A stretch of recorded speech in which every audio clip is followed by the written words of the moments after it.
Lawrence Haywood, mi Premier Blo Isabel Province.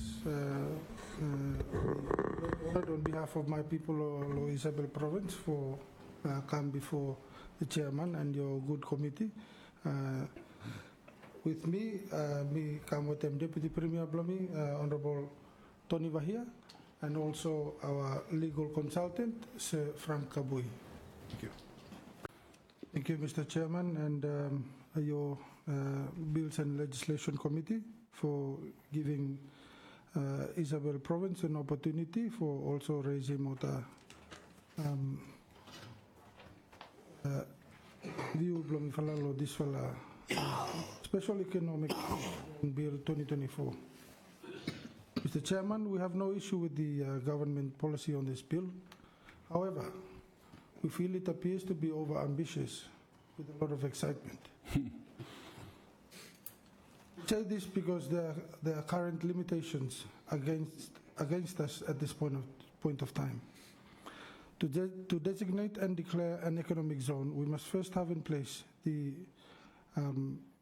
infrastructure and also the necessary services, for example, roads, electricity, water supply, and the likes. There must also be available trained labor to transpire or the development where you may like for looking him happen lo or the SEZ where you may like for set him up here.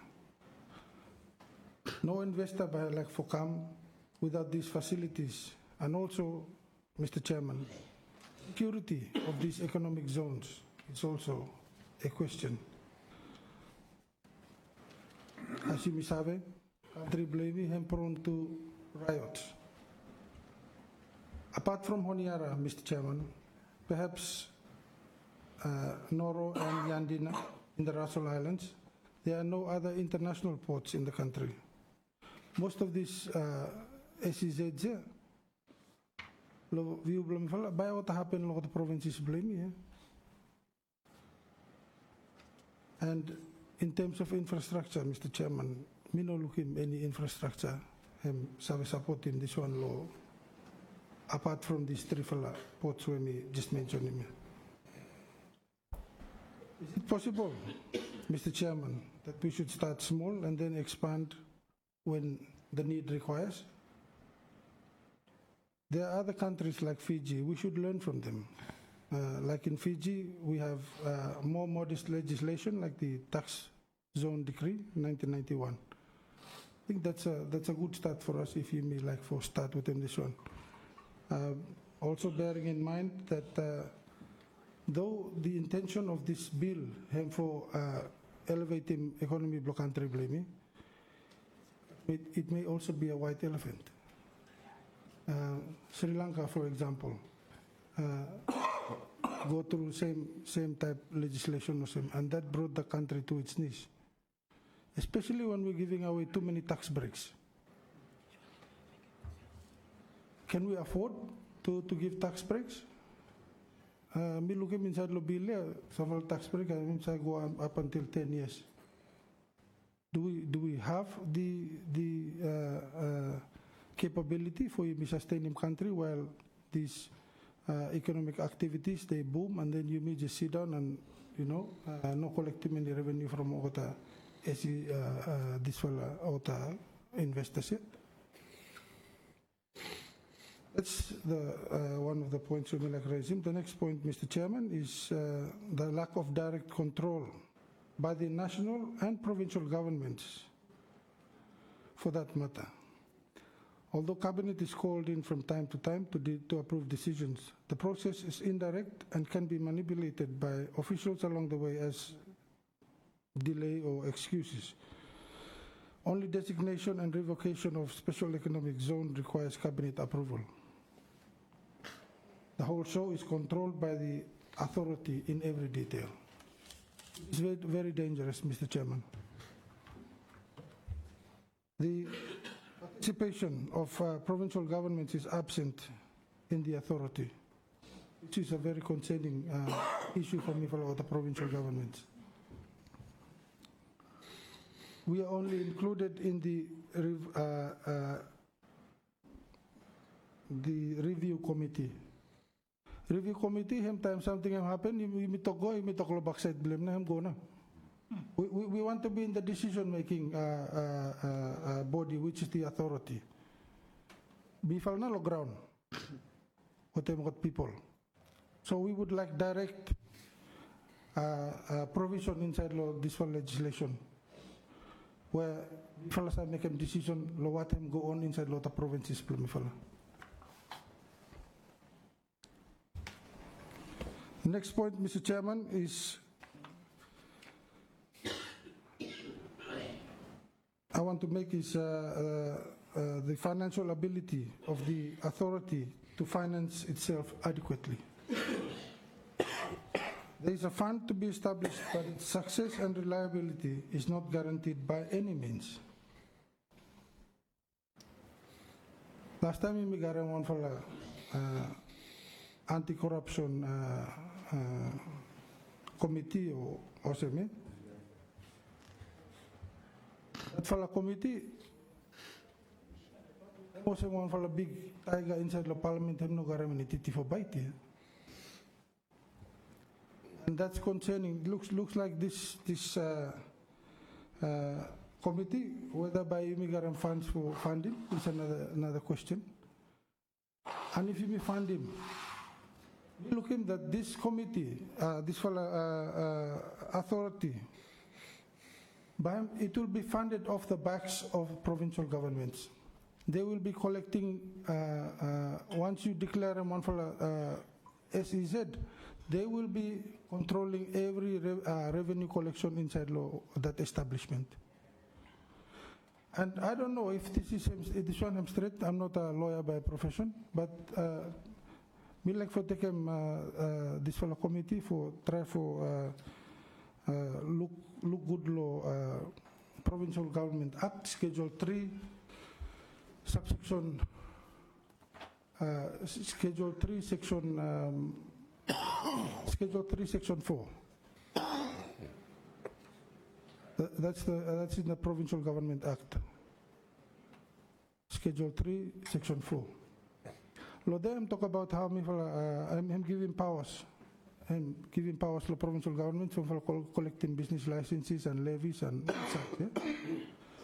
Yeah? By establishing this SEZ, Mr. Chairman, you are depriving us from collecting these fees. Inside the zone where I'm demarcated by Boundaries Commission. So, in terms of drafting too, we like to question him this one. I find this contradictory to the Provincial Government Act Schedule 3 Section 4.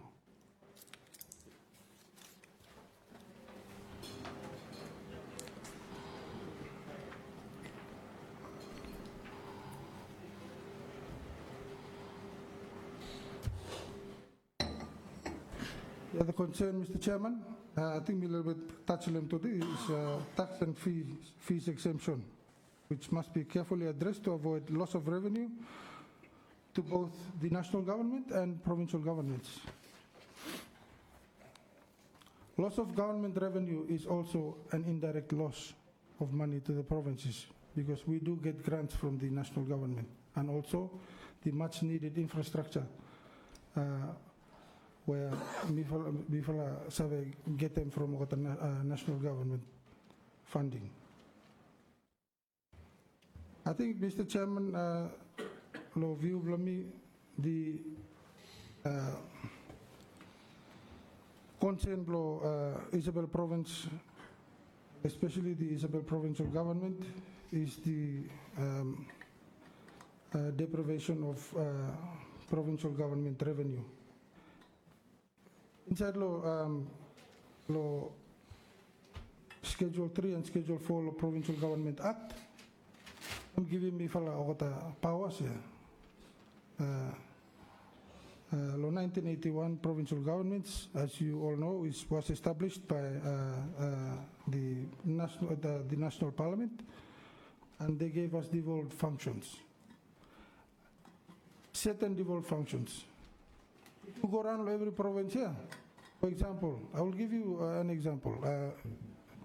Health and education are non-devolved functions to us, provincial governments. Budget Blomifal Isabel province around in excess of 65 million for this financial year. It's the biggest budget in the history of provincial governments.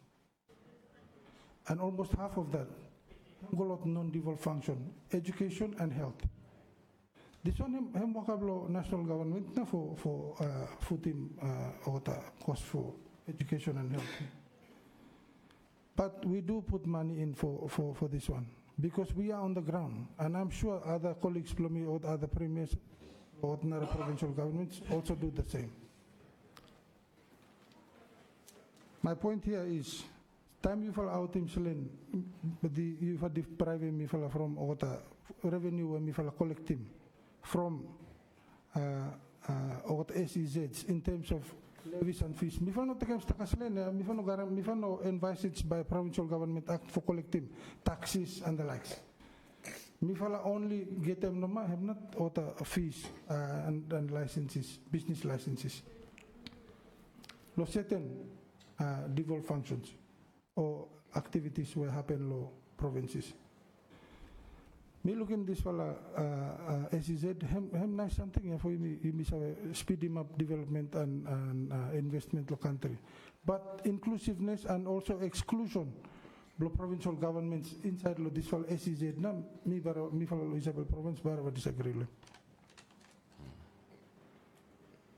We are on the ground. We help the national government. Wakem Hospital, Wakem School, provide for women and youth, low ground.